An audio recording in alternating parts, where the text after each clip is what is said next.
ठाकरे साहेब, उपस्थित असलेले सर्व वरिष्ठ पॅरालिगल सर्व्हिसेस मध्ये काम करणारे सर्व व्हॉलंटियर्स, त्यांचे आई वडील आणि सर्व नातेवाईक, आम्ही मनापासून पॅरालिगल एड व्हॉलंटियर्स जे ज्याची काठीने ज्या रीतीने काम करत आहेत तकलीफ पाहिल्यानंतर ते दिसतच आहे आणि अतिशय चांगलं काम आणि जे आपण म्हणतो खेडोपाडी गाव शेवटपर्यंत जाऊन ते काम करण्याची आवश्यकता असतो, तसा या उपक्रमाच्या माध्यमातून आणि विविध कार्यक्रमाच्या माध्यमातून ते शक्य होत आहे. माननीय कलेक्टर साहेबांनी जे सांगितलेलं आहे, आपली तिथे अतिशय चांगल्या पद्धतीने अतिशय ऍक्टिव्हली काम करत आहे.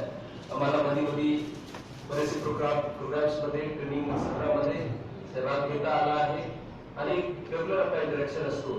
तर अतिशय चांगल्या पद्धतीने आपण सर्व मिळून काम करत आहे. माननीय जिल्हाधिकारी सोबत आता चर्चा करताना तेच विषय आपण घेत होतो की एक असा एरिया जे आतापर्यंत निग्लेक्टेड राहिलेला आहे, ज्याच्यामध्ये आपल्याला काम करणं अतिशय गरजेचं आहे. उदाहरणार्थ मागे प्रोग्राम आपण शिकले होते, सध्या